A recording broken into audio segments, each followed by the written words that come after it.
Did it. We did it. Hey, Michael, how you doing? Fantastic. How are you? Fantastic. I think you've got the best answers whenever I ask you. Your answer makes me feel better. Amazing. Yeah, so I love it. So I always like asking how you are because I know I'm going to feel better afterwards. But welcome to the Social Butterfly, Michael. Welcome everybody to the Social Butterfly, where we go live weekly on LinkedIn, YouTube, and various Facebook pages. So if you're out on any of those platforms, do say hi. We go live weekly unpacking how to create businesses and how to create businesses successfully. We unpack some of the difficult things that people are facing, some of the difficult things we faced around marketing systems, budgets, all sorts of conversations that come up. Michael is my business coach from Venture Coaching Cultivation, and he is mastering chaos to accelerate profits and free you from your business. And I'm Katrina from Butterfly Media, and I shine a light on amazing people doing amazing things using the power of the internet. And combined, we tend to get the message out, don't we? Or at least have a look under some rocks, find some gold, and then share it. What do you think? That's kind of what we do, Michael. I'd say so. Yeah, absolutely. And we're lucky enough, I think, to talk to a lot of business owners, like super lucky. I'm pretty stoked with some of the people I work with. I'm pretty lucky to work with awesome people. And, we get to hear a lot, don't we, around what's going on out there. And it feels like at times we're the only ones. It can easily feel like we're the only ones, particularly if you're in a home office or, there's you and your team is somewhere else. It can feel like it's just you. So, it's really good to have people around to talk to. Michael is my confidant. I talk to him about all sorts of things in business, right? And I know that you talk to a lot of people, Michael. So welcome today. Thank you for joining me. Yeah, thank you for having me, as always. Today, I'm really excited by today's conversation, actually. We're going to be talking about taking a 6-figure business to a 7-figure business and, what might be involved in that and what might be some of the roadmaps, if you like, some of the hurdles, and how we could get clear on that. That's a big conversation. I remember hitting 100K and I thought, my God, I've arrived, right? I've hit 100K on my own. This is more than I've ever been paid in my job when I was working for somebody. Wow, right? I've arrived. And then we go, okay, now what are we going to do? So then we take the conversation to the next level. I remember having a joking conversation with a friend of mine a couple of years ago. I still laugh about it, where I said to him, I want to get to 100K. And he said, well, why don't you try for 1 million? Because whatever you got to do to get to 1 million, you'll land at the 100, right? If you fail. And I was like, right, what have I got to do to get to 1 million? I was like, oh my God.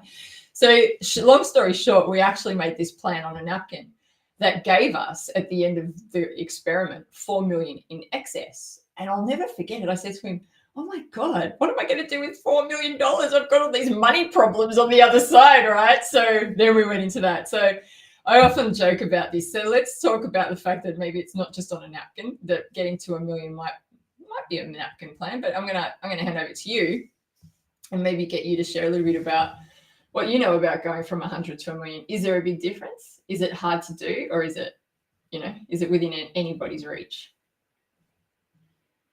Okay, do you want me to jump in? Yeah.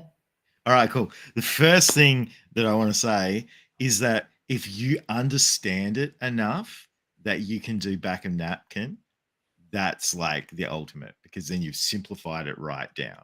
Okay, so we had the formula. Yeah, like it's because everything, and the more you look at things, we overcomplicate stuff, and that's the part of the problem. We create more work for ourselves. We create more problems for ourselves because we overcomplicate stuff. But before I get into all of that, let's talk about why a lot of businesses don't get to 1 million. Okay, great. So when we actually look at it, the number is about 7% of businesses get to $1 million plus. Okay, so that's not a lot. Not really, when you think about it. From that perspective, everything, just to preface it, everything that I'm talking about is from my experience. So if someone doesn't agree, that's fine. Tell us why you don't agree. But this is from my experience. In the last 12 months, people that I've worked with on the businesses that I've worked with, we've taken 4 businesses from not 100 grand, but like low 6 figures. Like the lowest one was about 200 to 1 million. in 12 months or less. Yeah. So everything I'm talking about here is we're actually doing this stuff. So I'm going to talk about the commonalities because there are always exceptions, but let's talk about the commonalities, starting with why they don't grow. And there's 4 things that I find. The first one, which is common through a lot of the things that I talk about within a business, is fear. And it's being scared, like that is big, that is too much. Like a lot of people that go into business or buy a business or like that are in that lower end mark, like they have gone from having a job to having a business, and they haven't really gone they haven't gone in there with intent. They haven't gone in there with an understanding of what they're going to do or anything like that. They're just like, I want to do this, I think I can do it, I'm going to go do it. And then it starts getting bigger and things starts happening and it gets scary because they're like, I don't know what to do. I've never really worked with a team before. I haven't got these things. And you have to start getting people in. You got to talk to people, and there's a lot of unknown, and there's a lot of things that happen along the way that are tough, and it's uncomfortable and scary because there's going to be times where you're struggling to pay bills. There's going to be times where you're struggling to make payroll, all kinds of things. So fear is a massive one. So it just, for a lot of people, it just becomes easier to stay small because then they've only got to look after themselves. Oh, that's interesting. So it's easier to stay small. Though I don't know that it necessarily is, but it feels that way. Feels that way. Yeah. I love that. Okay. Yep. Because the problem is if you're the only one there, you're a concentrated risk. Yes. Yeah. So, okay. And that means if you can't show up, your business doesn't exist anymore. So effectively, whether you can truly classify it as a business or not, that's up for debate. Oh, that's interesting. So actually defining a business from the start. Okay. So the second one is being stuck, right? So they get to a certain point and everything is built around them and they have no time to do anything else. Mm-hmm. Which means that they're just in there doing the thing over and over again. It's like the way that I described it with a couple of my clients as we're getting them out of that phase is you're in a swimming pool and you're trying to get your head up for breath so you can see what direction you're swimming in. Let's just assume that you can't see where the walls are and stuff like that. So you're trying to figure out, okay, which way am I swimming so that I can get out of the pool? And as you get up, you get buckets of water poured over your head. So it's just pushing you back down and you can't really get breath and you can't really see what's happening. And that's where a lot of people are, and they get stuck there. Right. So stuck, almost treading water or just trying to stay afloat. Yeah. Yeah. They're just trying to get their head up. Yeah. The third one is overwhelm. And there is so many different ways that you can grow a business. There's options everywhere. And everyone's convinced that their way is the right way. And that's not necessarily the case. You've got to find what the right way is for you. The problem is a lot of people is that there's so many choices, there's so many decisions that they just go, what do I do? And they just start shutting down and they don't do anything. Or they start a lot of things, but they don't complete anything. Mm-hmm. And the problem with that is because there's so much going on, you're trying to start things and everything like that. It feels like you're super busy, but you're not actually achieving anything. And you don't understand why, because you're like, but I'm doing so much stuff. But the problem is you're doing so much stuff. And then the last one is why? Why would you want to why would you want to get to $1 million business? What's the purpose? Because at $1 million, if you're not just by yourself, there's potentially a hell of a lot more headaches. You got to deal with more clients. You got to deal with more team members. You got to deal with more external, potentially suppliers or joint venture partners or all the different people along the way. And if you're not prepared for that, absolute nightmare.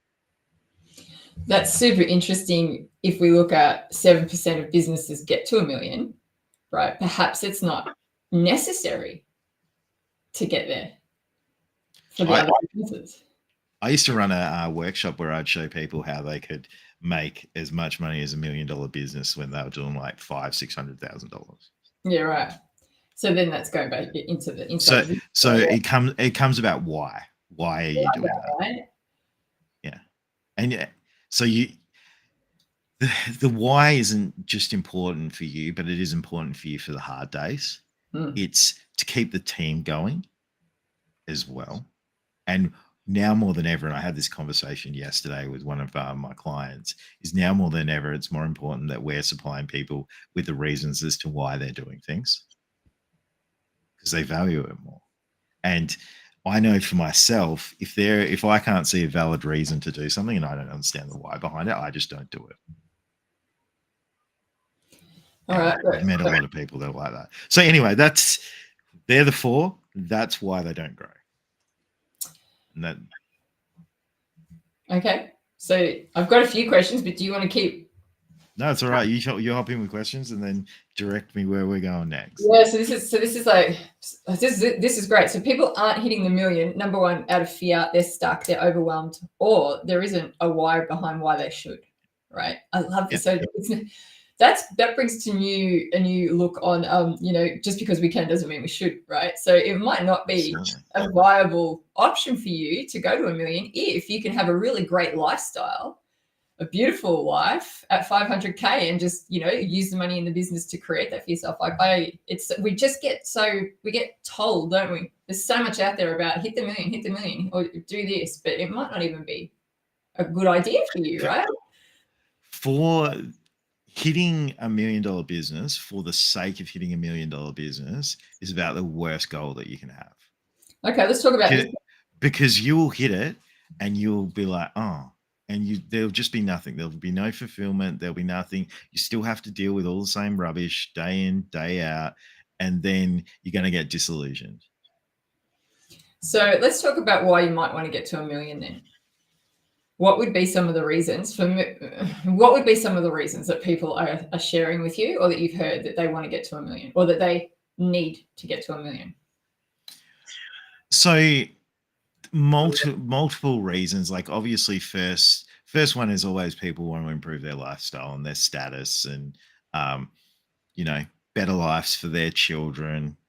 They want to be I've got some clients that they want to be able to travel whenever they can travel. They want to be able to work from wherever in the world. I've got clients that are like, well, I'm doing it because I want to make sure that, they have 4 kids. They want to make sure all their kids are set up for the future.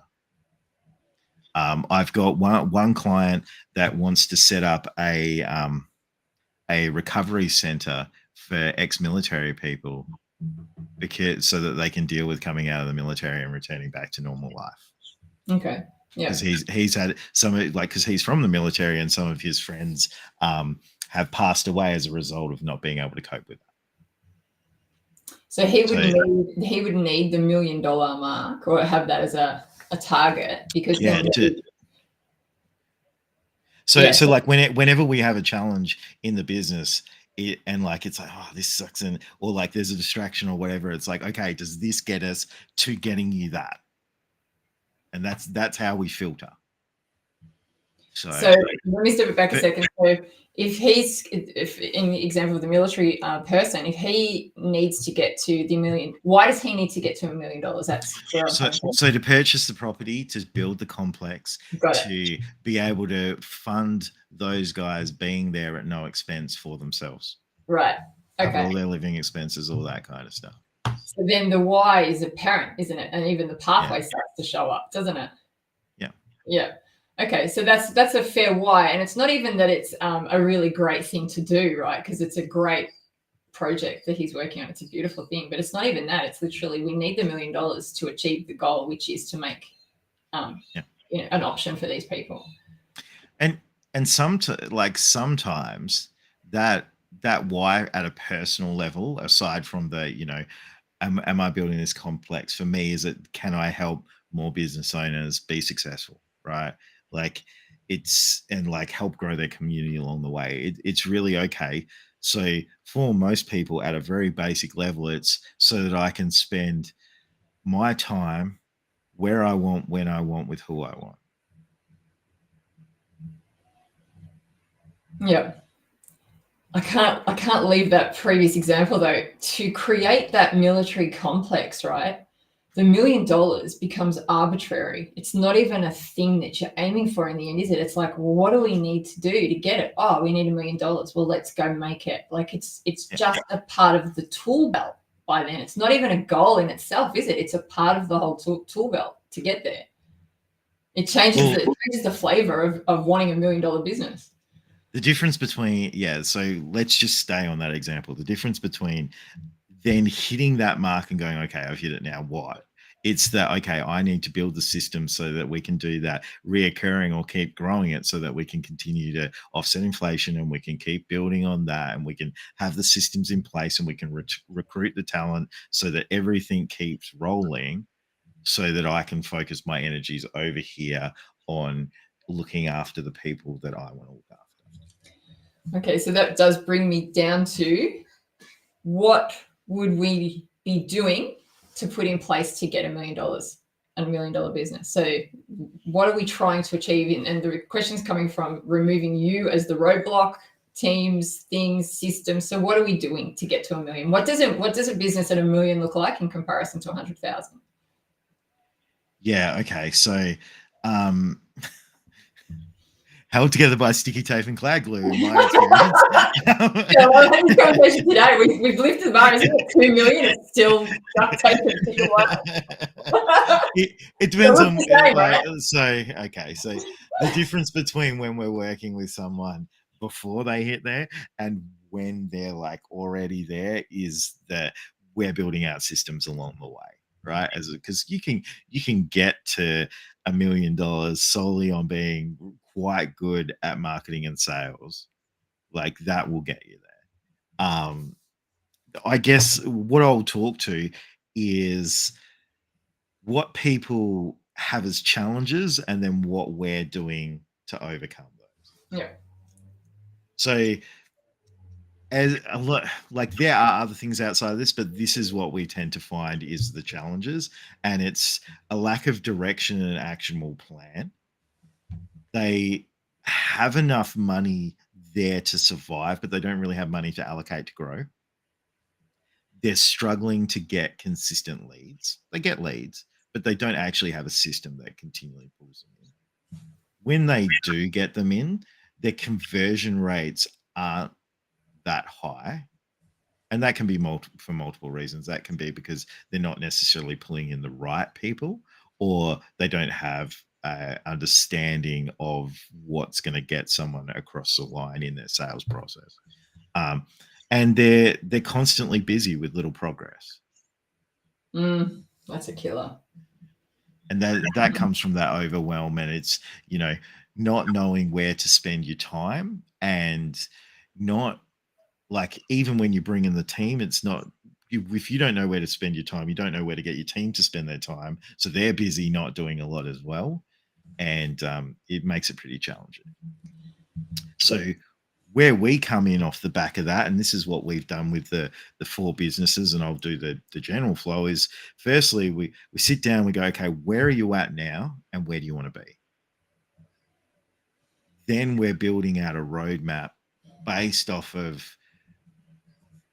firstly the money side of things to sort that out. So we run profit acceleration software where we look at key areas within their business to grow and what we're going to focus on, so that we have the monetary roadmap from that perspective.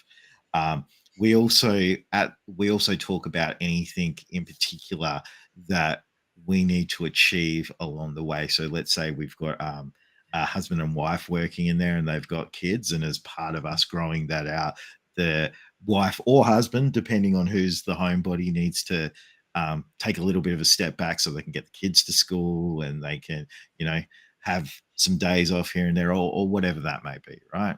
And that's just one example. It could be anything like that, but they're the kind of things we're taking into consideration. It could be once a month they want to be able to go away for 2 days to go sailboat, right? So we're including all of those stuff in the roadmap after we've looked at the money side of things. The reason we look at money first is because money is the fuel to everything else. Like money is just a resource, and it's an easier resource to obtain than time, and we use it to purchase time. Then from that point of view, once we have a map of what we're going to be working on and we build that out for 12 months, we build a smaller one within that of what are we going to do for 90 days. And generally what we're looking at there is quick wins.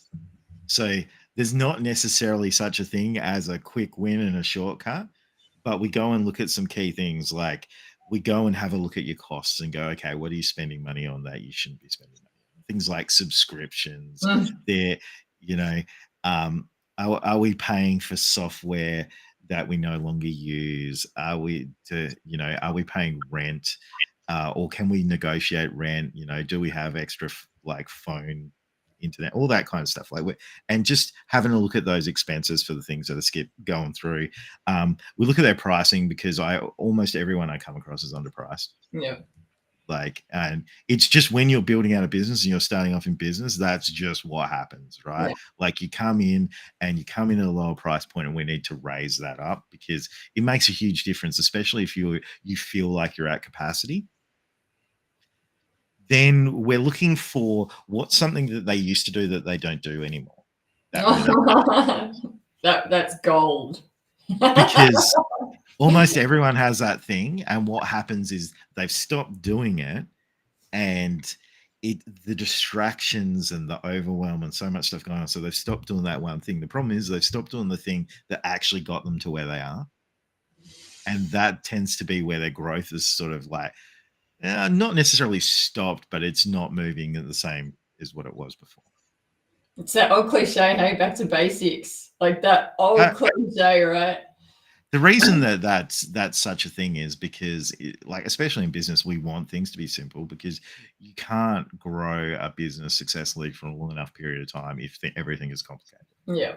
Because you can't replicate it with people continually. And then everyone taught, like, the difference between growth and scaling is growth is when we effectively are throwing more people at the thing to get bigger. And the growth goes like this, or we go up sales wise and the costs go up like this. With scaling, it's growth goes up like this and the costs go up like this. I love That's it. what the difference is. Mm. Yeah. And so, but without it being simple, it's just, we can't do that. Yeah. So then the next things that we really look at that make the world of difference, and effectively every decision that we make comes from this, is who is the ideal client? What is the problem that we're solving? How do we solve it? Why are we the best fit for that person to solve the problem? And what is the outcome that they get? So if we stick to that, right? So we stick to all this, then we should stay in flow for 90 days, reassess. And then we go start looking at the other areas that we're going to work on. So let's say we work with someone. What do they get? They get a business growth roadmap. We make sure they have a consistent lead generation system. They've got the confidence to convert in sales, an offer that actually converts. Yeah. We're building out their support team. Then we're giving them an understanding of business fundamentals. And then we're just making sure that all the strategies we're doing, we tailor to their business. So anybody listening to this would be thinking, yeah, I've heard this before from other people. I hear about strategies, I hear about plans and maps and things like that. What is different about, this, what you're suggesting to others? And I want to say confidence, right? I want to say that, but what's different about what you're suggesting to, Hormozy on the internet, for instance? The difference with Hormozy on the internet is his stuff is great, right? But you actually need to be able to do the thing for yourself. Yeah. And you need to know that it's the right thing for you to do. So yeah. I absolutely love his stuff. Right? Yeah. I'm a huge fan. The challenge around it for a lot of people is if they could implement it by themselves, they would implement it by themselves. And there are people that do that. And if you can do that, that's amazing. The challenge comes in is that most people don't. Yeah. Right. And like for multiple different reasons. And what I've found information is free. We don't charge for information. Like if someone asks me a question, I just give them the response. Like that's what I'm here for. I'm not here to charge you for information. I'm here to get you results. So the Yeah. biggest difference, like I would say, with what we do, if we're talking about what we do, is this, which is don't be shit. And it's just accountability. It's we know what to do, when to do it, how to do it, and we get it done. And people can't actually work with us unless they do the work. Yeah. That so it's hardwired in that you need to do the work and you'll get results. So back to going from 100K to $1 million, do the work, right? Do the work. Now actually step it back. Have a 12-month plan, which sounds like, you know, everybody says it. There's a lot of people that don't have plans. And as you've said, and as I've discovered, you know, there are multi-million-dollar businesses that I would think are planned down and are sorted and are way ahead of, you know, where I might think I am in comparison. Because as we work alone, we think that we're the only ones that, you know, are held together by duct tape and chicken wire, right? And then there's multi-million-dollar businesses that are just the same. It's like, how did they get there? Right? How did they get there? So without a plan, right? So plan they get there, but they could be better, right? So they're treading water. They could be doing way better with what they're doing, than they come to you because of that reason. So a plan, and I love the fact that you got a 12-day plan and a 90-day plan, right? Those 90-day blocks just help everything out, right? Quarter by quarter, see what happens, and then see what happens after that. So 12 months is too long for a lot of people because it's a long time to stay the path. So we got to, like, it's how do you eat an elephant? It's one bite at a time, right? So you got to break down those steps so that we're committing to the behaviors and the actions that we need to take as opposed to the goal itself. Because people don't hit goals because they set a goal and then they don't commit to the steps. And the steps are more important than the actual goal, because if we don't hit the goal initially and we're taking the steps that'll get us there, we are still going to hit that. Yeah. It's all about the small incremental activities that you do every day, isn't it? It's all about that. That's just knowing what they are. So you're talking about doing a business growth roadmap, consistent lead generation system. So let's have a look at that, because that's an interesting one for people. Lead generation and consistent systems. So I know from working with you, you know, we have a go at something and see what works. Is that, you know, you would, I'm not going to put words in your mouth, but you would have a look at a business and see what's working, what isn't. You can take that part of the conversation over. You know what you're doing there. Yeah. So it's easy to say you could go on social media and this is what we'll do on social media and we'll get it done, right? That is not for everyone. If I'm working with a digital marketer like you, who's focused with an agency on social media, we should be going and getting leads on social media because it's just social proof that we know what to do, right? Yeah. If we're going and we're running a web design business, well, we should be attracting people to our website and how we're driving traffic and what are we doing from that point of view. It doesn't mean that we can't use the other things, but ideally, I have a business that I work with that the most lead gen that we get is flyer drops in letterboxes. I love that. And it stopped because they got too busy and the lead gen just died. And we couldn't crank it back up fast enough. Yeah, right. So there's something in that, right? Back to that. And they have social media, they've got email, they've got all the things. But that one particular part is the best way for them to generate leads, because it comes down to who is your ideal client? Where are they at? How are we communicating to? And then what are the steps that we take day in, day out to make sure that we are generating leads for the business? I loved what you said then about the minute that you stopped, or not so much the minute, but, you know, once they got too busy, and this is of so many small business owners, myself included, we get so busy we stop the lead gen, right? And then we get stuck in fulfillment. Totally, right? And it's like you sit there going, how am I going to get it all done? It's like you can't stop the outreach or you can't stop the lead gen. And as you said to me, and now it's in my bones, it's like it's the most important thing you do.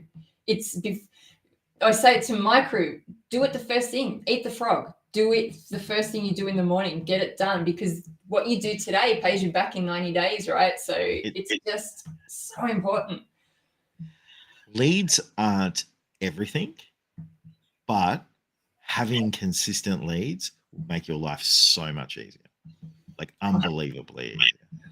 Like there are other things that you need aside from leads, and they do need to be qualified, because you don't, like, the problem you have is if you just have all the leads in the world, you've got some serious issues. So I've one of my clients, they're doing over $600,000 a month, right?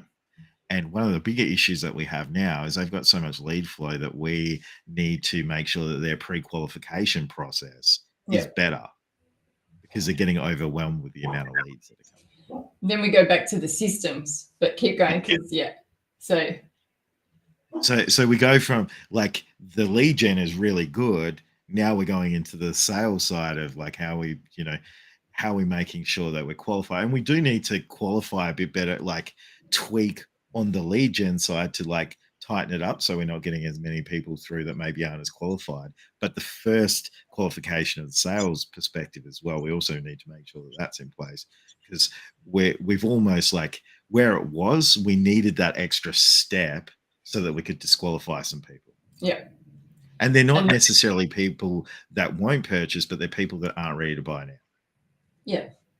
Yeah. So they're not necessarily a no, just a no right now. So my dog is just about to, I think, start off in a second. So I apologize if you can all hear Betty. She's going to contribute to the conversation. People do know that she's a board member. She's got to have it. All the ideas go through Betty. She's going to be right. So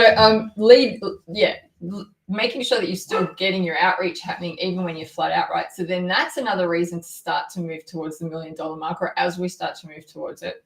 If it's not you doing it, then you can start to bring in someone that can, or start to get some of it done for you. And that's where having $1 million or moving towards that starts to pay for these new team members as you get busier. So that's it starts to be a reason as to why we want to move towards this mark and why we need to, because ultimately it starts to become a necessity after a while. So that's an interesting conversation. The other thing I wanted to touch on, once we've got our lead gen happening on the daily rate, or as we need to, as we've worked out that works well for us, let's talk about offers really briefly. You're talking about an offer that converts. I talk about offers a lot, and some people look at me slightly blankly, because they'll think that their offer could literally just mean their product. So let's talk about offers and an offer that converts. So what is an offer, and what's an offer that will convert? I mean, an offer is just putting a solution in front of someone. At the end of the day, if we make it super simple, that's what that is. An offer that actually converts is a solution that is going to cover off a big pain point that someone has. And then not only does it cover that off, you can really layer it down. So, like, there's some no-brainer things, like if you're in a huge amount of pain and a dentist goes, "Oh, come to us and we'll sort out your teeth problems," like, you're just going to go, right? Like, we don't need to do anything shiny with that. They're going to go to the dentist. It's going to be the first one that is seen. Yes, I'm going to that dentist, or it's going to be the dentist that I've been to my whole life, right? Like, that is the options. Then you have, like, that's an easy one, but some things you need a little bit more to it. So, in my world, for example, like, as a business coach, it's, the curse words no one likes them. And to be fair, like, the industry probably hasn't presented itself in the best way, right? That's it. I'm not going to go into that. Let's just move away from that. But what I'm saying is that it does make it harder for people to trust. So you've got to do all the build up first, and then you need to actually have something that people want and covers off the problem they have, and you need to be able to showcase that it does. And then you also need to have a risk reversal factor in there as well. Now, a lot of people in my industry don't like to have that, but for me, to make it easy for people to convert, I'm quite happy to do it. And it's made my life so much easier just having that risk reversal, because it makes it a no-brainer offer. And You want to build an offer that basically when someone looks at it, they go, okay, if I don't get that, I'm stupid. Yeah. And also my risk mainly. Yeah. So it's too good. It's too good to say no to. And ultimately, what happens if it doesn't work? And like the easiest one for someone to do is like everyone talks about the freebies and the lead magnets and stuff like that. That's like the ultimate, like, no risk or anything, except people forget that time is really important. So this is why when you go, people will download something and never read it because time is important. So it needs to be good if you want someone to actually do it. This is why everyone's like, oh, 15-minute calls and I can do this, this, and this for you. And then they don't understand why people won't take up those calls. Well, it's because that 15 minutes is more important to them than what you're offering. Yeah. It's how you spend your time, right? Literally, how you spend it. All right. So roadmaps, lead gen, offers that convert. This one I'm really interested in, support in building teams. So it's not easy building a team. Like, so when you start to grow a business, you skill up, right? All these new skills turn up and the business says, hey, you got to go learn this, you got to go learn this, right? And I don't know that it ever stops, which is why we do it, right? It's just continual growth. Building teams is a thing, right? Yeah. It's a really important thing. And a lot of people struggle with it because they just haven't had experience of building teams before. And they will hire someone. And look, to start with, the first thing they do is they hire anyone that's within like 20 meters of view of them. 20 meters of what? View. Like they go, oh, that person there, I'll hire that person, right? Like that's what tends to happen. You get burnt by that a little bit and you're like, okay, cool, I'm not doing that. I'm never hiring anybody again. Yeah. Try and get a little bit slicker with it. But everyone's like, I don't know a business owner that hasn't gone, oh, it would be easier for me to do this myself. Yes. Right? Because that's the way they feel. But what I have found and what I believe, and it's going to upset some people, but you need to take the view when you have employees that everything is your fault.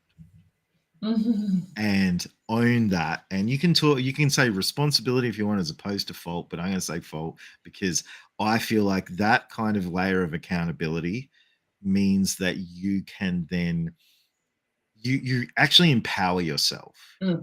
Because if everything, you're responsible for everything and if you're at fault for everything, you then go, cool, what could I do?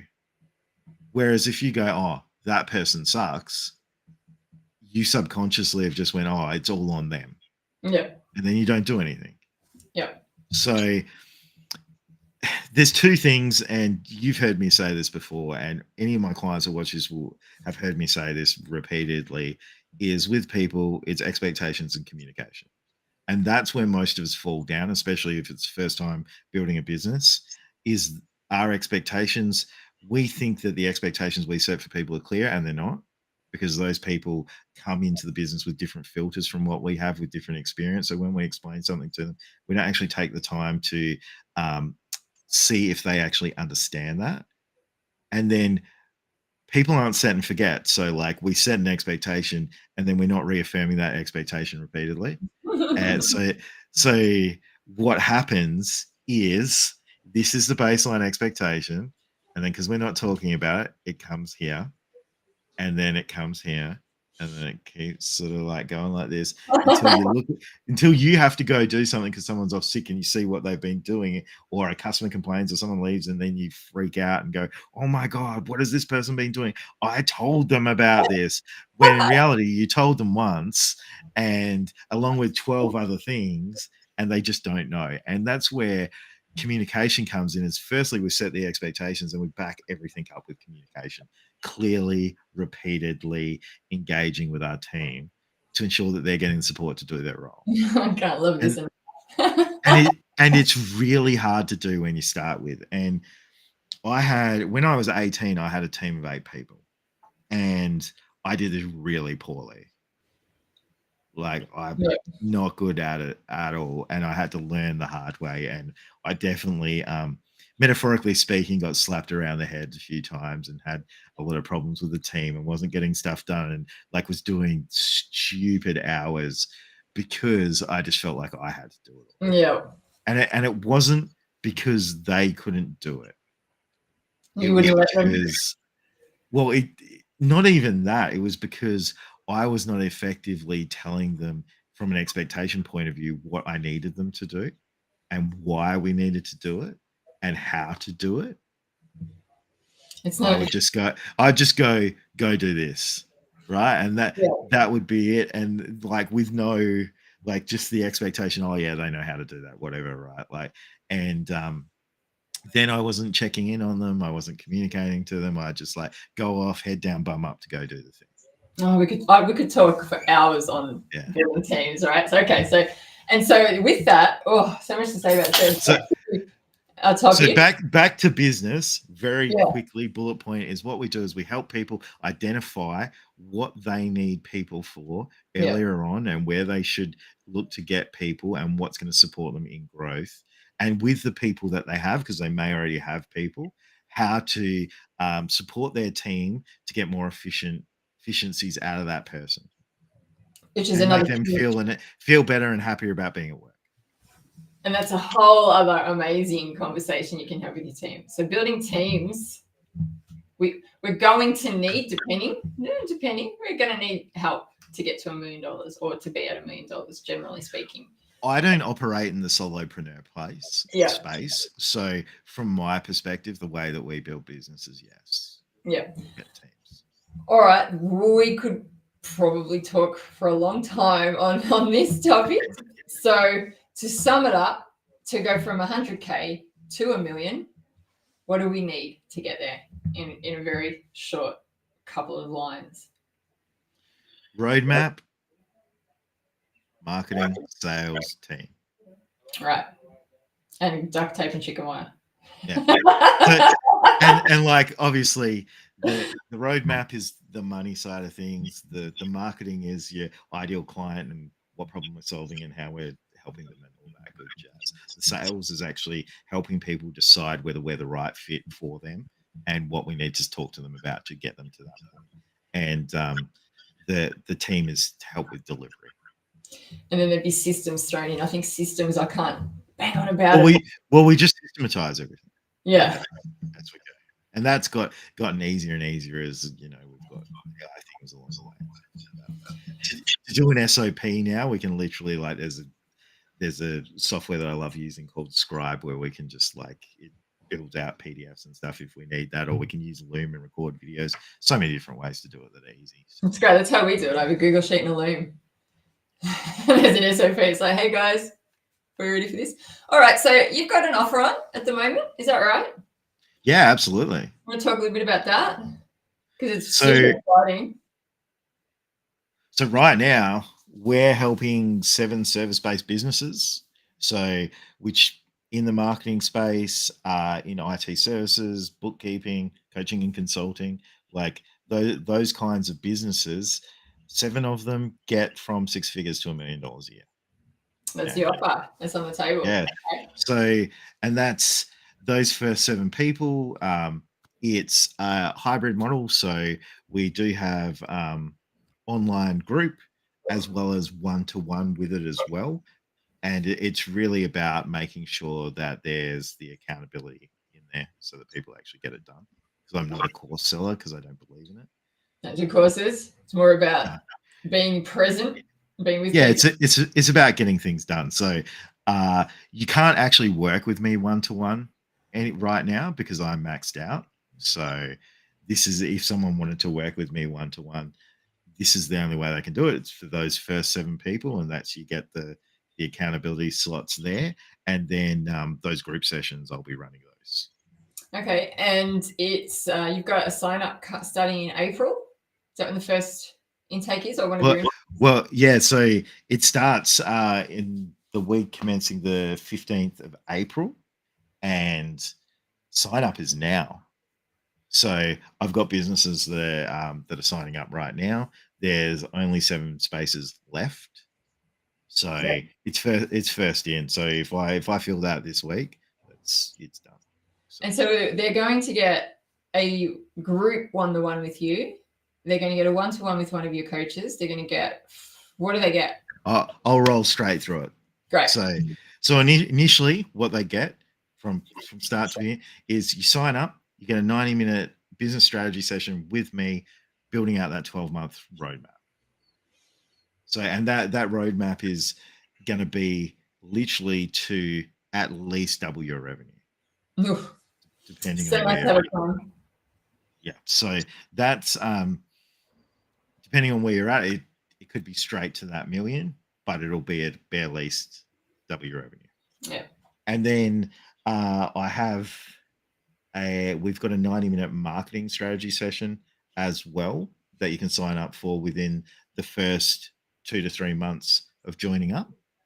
And that's with Beck Chappell. So she's one of the marketing strategists over in Sydney who's really great at what she does. So that's so that we can go and tackle your biggest marketing challenges right off the bat as well. Beautiful. Get that rolling. She's a great strategist. Yeah, she's crushing it. So, and then from that, then from a month to month point of view, we have a weekly business Q&A session that you can come into and ask any of your business questions. We have a weekly strategy session where we're going to be talking about the strategies that we're using to grow your businesses across that roadmap. And then we've got a weekly team building session where you can come in, you can ask any of your questions around building team. We're going to talk about the strategies that you can use there.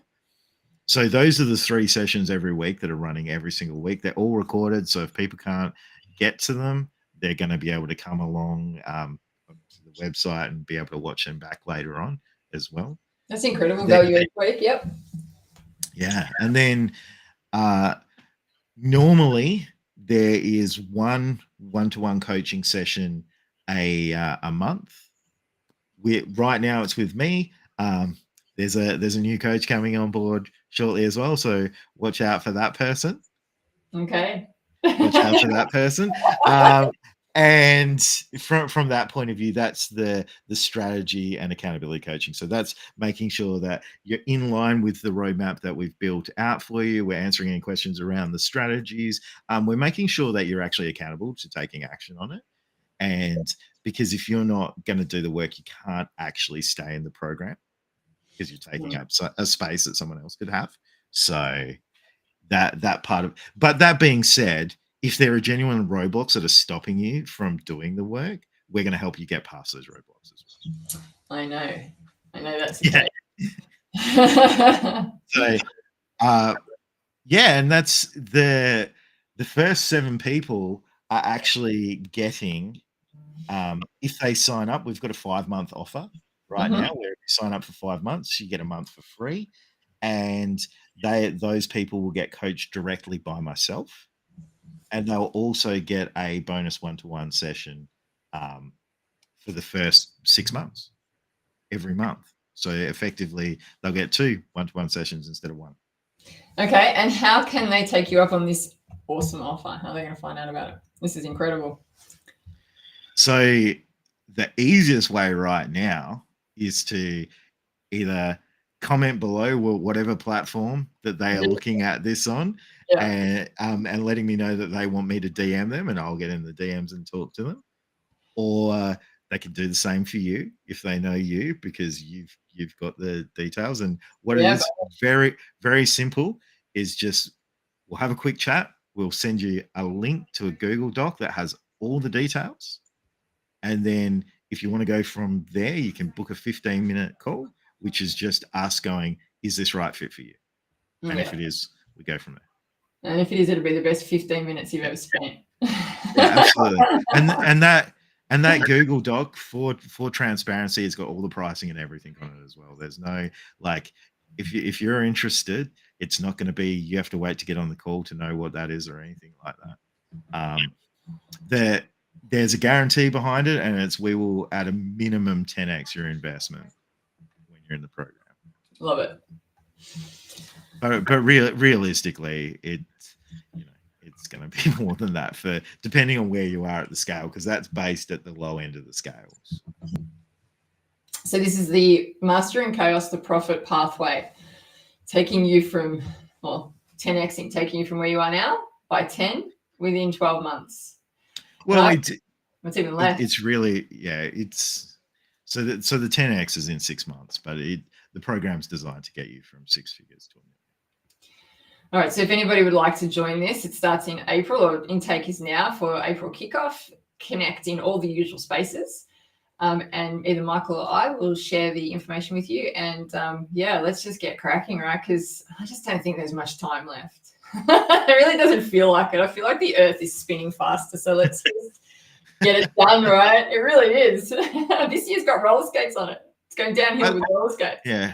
I mean, we're nearly 3 months through the year. Oh, that's Q1 down, right? So yeah, so if someone's feeling frustrated with where they're at and they're not achieving what they want to, and look, it's tougher out there right now than it has been before. And I know that a lot of people in the service spaces, their buying cycles have increased as well. Talking to a lot of like social media, digital marketers, bookkeepers, stuff like that. Like it's people have IT service providers are a great one. People have felt the crunch. I'm working with all these people and we're getting results and the businesses are still growing. So we can definitely help you if you're interested. All right. Thank you, Michael, for your time today. Thanks for talking to us about how to get from 100K to $1 million. It's a really beautiful journey and an exciting one for so many different reasons. Other than just making it to the $1 million and having that as a status, it's kind of like, let's go make an impact and do all the things we have to do to get there. So thank you so much, Michael, for your time today. Thanks for having me. Thanks, everyone. We'll see you next week on the Social Butterfly. But if you do have any questions, by all means, do the usual. But we'll see you out there. Have a good